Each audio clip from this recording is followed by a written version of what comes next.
Hello students, બધાને જય સ્વામિનારાયણ.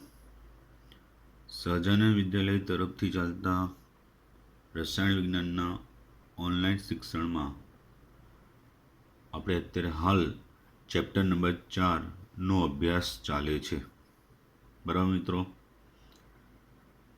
તો આગળના વિડીયો લેક્ચરોમાં આપણે અગત્યની બાબતોમાં પ્રક્રિયાક્રમ, પ્રક્રિયા વેગની અભિવ્યક્તિ તેમજ પ્રક્રિયા વેગ અચળાંક છે કે એના પરિમાણ એટલે એકમ વિશેની વાત કરી. હવે વિદ્યાર્થી મિત્રો, આજના વિડીયો લેક્ચરમાં બીજી અગત્યનો ટોપિક છે તો કે આણ્વિકતા વિશે સમજાવો. શાના વિશે? આણ્વિકતા વિશે સમજાવો.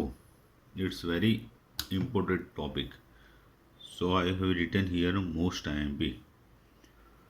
ચલો તો રાસાયણિક પ્રક્રિયા જે હોય એનો બીજો અગત્યનો જે ગુણધર્મ છે એ છે આણ્વિકતા છે, જે તેની ક્રિયાવિધિ સમજવામાં મદદ કરે છે. પ્રક્રિયા હોય એની ક્રિયાવિધિ સમજવામાં મદદ કરે છે. તો પ્રાથમિક પ્રક્રિયાઓ એટલે પ્રારંભિક પ્રક્રિયાઓ, જે આગળ આપણે વાત કરી હતી તે પ્રાથમિક અને જટિલ પ્રક્રિયાની વાત થઈ ગઈ ને આગળના વિડીયો લેક્ચરમાં. તો પ્રાથમિક પ્રક્રિયામાં ભાગ લેતા સ્પીસીજ જેવા કે અણુ, પરમાણુ અથવા આયનની સંખ્યા જે એક સાથે અથડાઈ એટલે કે સંઘાત પામીને રાસાયણિક પ્રક્રિયાને પૂર્ણ કરવા સંકળાયેલ છે તેને આણ્વિકતા કહે છે. એટલે કેવું વિદ્યાર્થી મિત્રો કે રાસાયણિક પ્રક્રિયા કરવા માટે પ્રક્રિયકના અણુ જે એકબીજાની નજીક જેટલા આવે અને અથડાય, ધારો કે રાસાયણિક પ્રક્રિયા કરવા માટે પ્રક્રિયકના બે અણુ એકબીજાને નજીક આવી અથડાય એને અનુરૂપ જે અણુ બનાવે, બરાબર? તો અહીંયા કેટલા? બે અણુ અથડામણ પામ્યા, તો આની આણ્વિકતા 2 થઈ કહેવાય. કેટલી થઈ કહેવાય? આણ્વિકતા 2. બરાબર? એટલે વ્યાખ્યામાં પણ એ જ રીતે ક્લિયર કરજો. શું કહે છે વ્યાખ્યા? કે પ્રાથમિક પ્રક્રિયામાં ભાગ લેતા સ્પીસીજની સંખ્યા કે જે એક સાથે અથડાઈ રાસાયણિક પ્રક્રિયાને પૂર્ણ કરવામાં સંકળાયેલ છે તેને આણ્વિકતા કહે છે. સંખ્યા શબ્દ બરાબર ધ્યાન આપવાનું. બરાબર? જે અથડાતી સંખ્યા હોય અણુ, પરમાણુ, આયનોની, એ સંખ્યા એટલે આણ્વિકતા. ઓકે? તો જ્યારે એક જ પ્રક્રિયા કરતી સ્પીસીઝ સમાવિષ્ટ હોય, પ્રક્રિયામાં એક જ પ્રક્રિયા કરતી સ્પીસીઝ સમાવિષ્ટ હોય તો એવી પ્રક્રિયાને એક આણ્વીય કહે છે. જસ્ટ એમોનિયમ નાઇટ્રેટનું વિઘટન, તો એક જ અણુ પ્રક્રિયામાં સમાવિષ્ટ છે. કયો? Ammonium nitrate. બરાબર? એનાથી N2 ગેસ અને H2 ગેસ મળે, તો આને એક આણ્વીય પ્રક્રિયા કહે છે. કેવી? એક આણ્વીય.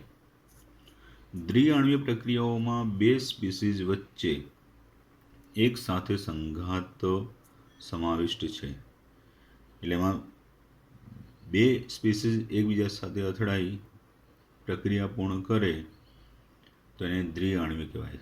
જસ્ટ HIનું વિયોજન, તો 2HI, તો HIના કેટલા? બે અણુનું વિયોજન થઈ H2I2 મળે, એટલે બે HIના અણુ એકબીજા સાથે અથડાય પછી એનું વિયોજન થાય એટલે એ દ્વિઆણ્વીય. ત્રિઆણ્વીય પ્રક્રિયાઓમાં ત્રણ સ્પીસીઝ વચ્ચે કેટલી? ત્રણ સ્પીસીઝ વચ્ચે એક સાથે સંઘાત સમાવિષ્ટ છે. એટલે એમાં ત્રણ અણુ વચ્ચે સંઘાત થતો હોય, અથડામણ થતો હોય. તો જેમ કે શું છે? 2NO + O2 gives 2NO2. તો NO ના 2 અને O2ના 1 એટલે કેટલા થઈ ગયા? 3 થઈ ગયા ભાઈ. એ રીતે 3 આણ્વીયતા ધરાવતી પ્રક્રિયાઓ ઘણી ઓછી હોય. મોસ્ટલી એક આણ્વીય અને દ્વિઆણ્વીય વધુ હોય છે. અને આ પ્રક્રિયા એટલે કે ત્રિઆણ્વીય પણ ઘણી ધીમી હોય છે. એટલે 3 આણ્વીયતાવાળી પ્રક્રિયા કેવી છે? ઘણી ઓછી છે. સાથે સાથે કેવી છે? ઘણી ધીમી પણ છે. બરાબર, ધ્યાન આપજો. 3 કરતાં વધુ અણુ દ્વારા સંઘાત પામે, 3 કરતાં વધુ અણુઓ સંઘાત પામે અને એક સાથે પ્રક્રિયા કરે એની સંભાવના તો ઘણી ઓછી છે. કારણ કે આવી પ્રક્રિયા ઘણી જ ધીમી હોય છે. ઘણી જ ધીમી હોય છે કે ધીમી થાય છે. તો એ સ્પષ્ટ થાય છે કે તત્વયુગ્મિતિ સમીકરણમાં સમાવિષ્ટ 3 કરતાં વધારે અણુઓની પ્રક્રિયાઓ ઘણી જ, કેટલા? 3 કરતાં વધારે. બરાબર ધ્યાન. 3 કરતાં વધારે અણુઓ છે, અણુની પ્રક્રિયાઓ જે હોય કેવી? જટિલ હોય છે. કેમ કે જે એક કરતાં કેવા? વધુ તબક્કામાં થતી હોય છે. બરાબર, એટલે 3 કે તેથી વધુ પ્રક્રિયાઓનો સમાવેશ કરતા હોય એવી તત્વયુગ્મિતિવાળી રાસાયણિક પ્રક્રિયાઓ જટિલ હોય છે, કારણ કે તેઓ એક કરતાં વધુ તબક્કામાં થાય છે. તો એના એક્ઝામ્પલ રૂપે આપણે જસ્ટ વાત કરીએ કે પોટેશિયમ ક્લોરેટ KClO3 એની FeSO4 સાથે H2SO4ની હાજરીમાં પ્રક્રિયા થાય. KCl+3 FeSO4 થ્રાઇસ +3 H2O મળે છે. ઓકે, તો KClO3ના 1 મોલ, FeSO4ના 6 અને H2SO4 ટોટલ મોલ કેટલા થયા? 10 થયા. તો આ પ્રક્રિયા સ્પષ્ટ રીતે સૂચવે છે કે પ્રક્રિયાનો ક્રમ 10 છે, પરંતુ ખરેખર તે કેવી? દ્વિતીય ક્રમની પ્રક્રિયા છે. દ્વિતીય ક્રમની. આમ આ રીતે જોઈએ તો પ્રક્રિયા ક્રમ 10 થયો, પણ પ્રાયોગિક રીતે જોતા તે દ્વિતીય ક્રમની છે. તો આવી જટિલ પ્રક્રિયાની ક્રિયાવિધિનો અભ્યાસ કરીને પ્રક્રિયાક્રમ નક્કી કરી શકાય છે. જે એક કરતાં વધુ તબક્કાઓમાં થતી પ્રક્રિયાઓ હોય છે. તો હવે એક કરતાં વધુ તબક્કાઓમાં થતી પ્રક્રિયાનો વેગ પ્રક્રિયામાંનો, આ સેન્ટેન્સ બરાબર સાંભળજો, એક કરતાં વધુ તબક્કામાં થતી પ્રક્રિયાનો વેગ પ્રક્રિયામાંનો સૌથી ધીમો તબક્કો નક્કી કરે છે. બરાબર, એટલે એક કરતાં વધુ તબક્કામાં થતી પ્રક્રિયાઓ હોય એનો વેગ કોણ નક્કી કરે? સૌથી ધીમો તબક્કો હોય એ સૌથી ધીમો તબક્કો ધરાવતી પ્રક્રિયા હોય એ વેગ નક્કી કરે છે. તો બિન તબક્કામાં થતી રાસાયણિક પ્રક્રિયાઓનો એકંદરે વેગ, બિન તબક્કામાં થતી રાસાયણિક પ્રક્રિયાઓ હોય છે એ રાસાયણિક પ્રક્રિયાઓનો એકંદરે વેગ શાના પરથી કીધું? ધીમા તબક્કા પ્રમાણે લેવાય છે, જેને કેવો? વેગ નિર્ણાયક તબક્કો કહે છે. કોને? ધીમા તબક્કાવાળી હોય એને કેવો કહેવાય? વેગ નિર્ણાયક તબક્કો કહે છે. ઉદાહરણ રૂપે કે H2O2ના વિઘટનની પ્રક્રિયા. ઉદાહરણ રૂપે જોઈએ H2O2ના વિઘટનની પ્રક્રિયા, જેને આલ્કલાઇન માધ્યમમાં આયોડાઇડ આયન વડે ઉદ્દીપિત કરેલ છે. સો ઇક્વેશન 2H2O2 I- ની હાજરીમાં આલ્કલાઇન માધ્યમમાં કરીએ તો 2H2+O2. તો આ પ્રક્રિયા માટે વેગ સમીકરણ આ પ્રમાણે છે. વેગ બરાબર -dH2O2/dt બરાબર K H2O2ની સાંદ્રતા I- ની સાંદ્રતા. પણ આ પ્રક્રિયા બંને H2O2 અને I- એટલે અત્યારે પ્રક્રિયકમાં H2O2 અને I- કહેવાય. તો H2O2 અને I- સંદર્ભમાં પ્રથમ ક્રમની છે. કેવી છે? પ્રથમ ક્રમની પ્રક્રિયા છે.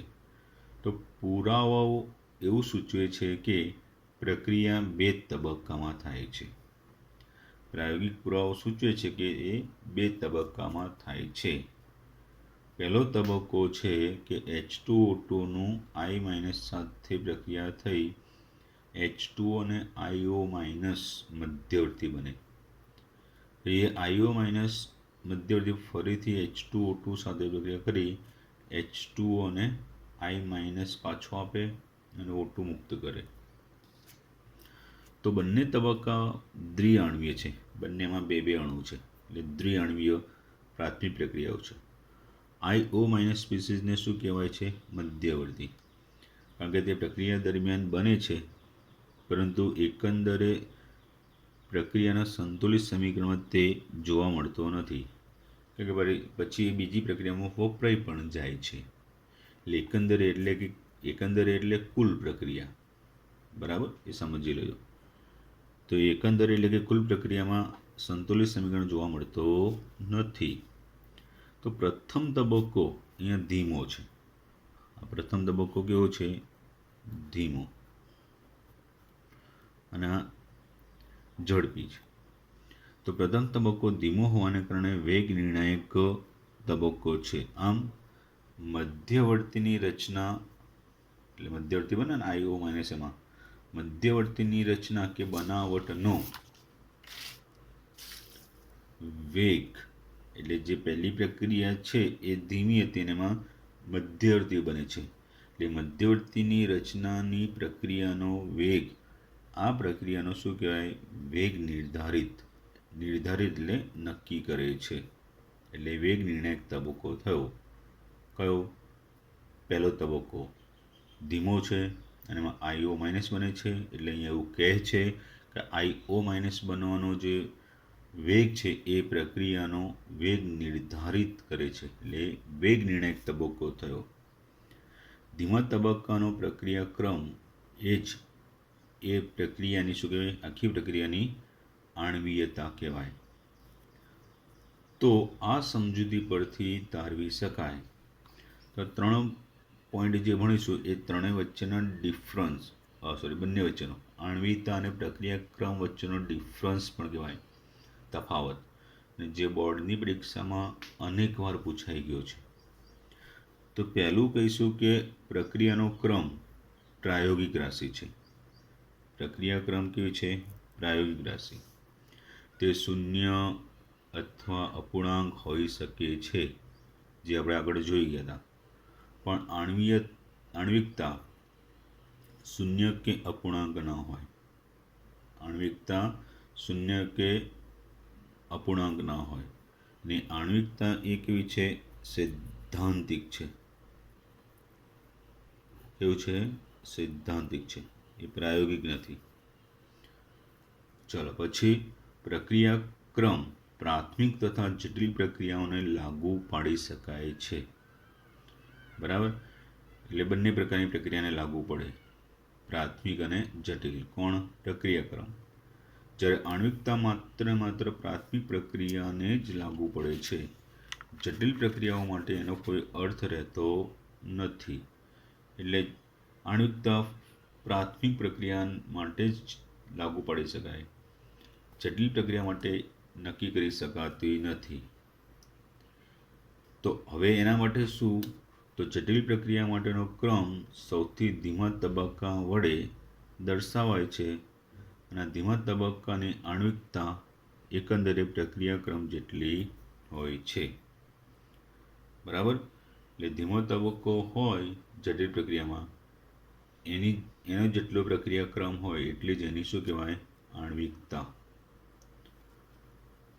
તો હવે આગળ થોડા લખાણ સંબંધિતમાં 4.3 છે કે પ્રક્રિયા A+B gives નિપજ માટે વેગ નિયમ R = K a⁴ B² તરીકે દર્શાવાય તો પ્રક્રિયાક્રમ કેટલો હશે?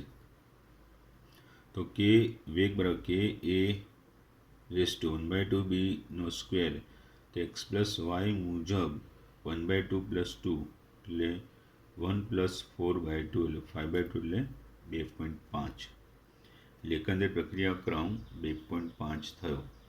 એ રીતના અપૂર્ણાંક આવી શકે પ્રક્રિયાક્રમ.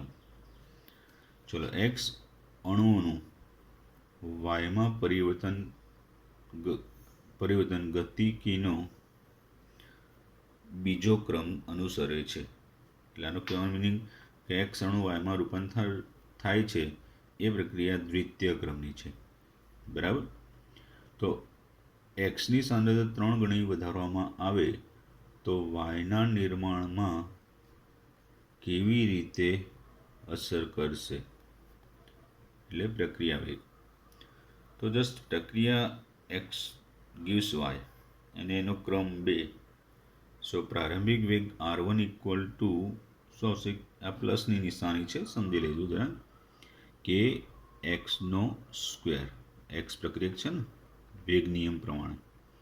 હવે એક્સની સાંદ્રતા 3 ગણી કરવામાં આવે તો નવો વેગ r2 બરાબર કે 3x² એટલે 9kx². હવે કેવો ફેરફાર થયો છે નોંધવું હોય તો અંતિમ અપૂર્ણ પ્રારંભિક એટલે r2/r1 બરાબર 9kx²/kx² બરાબર 9. તો 3 ગણી સાંદ્રતા કરતાં નવો પ્રક્રિયા વેગ એ પ્રારંભિક પ્રક્રિયા વેગ કરતાં 9 ગણો થશે. તો આ ઘણા પ્રશ્નો પૂછાતા હોય છે, તૈયારી કરજો. બરાબર. જય સ્વામિનારાયણ.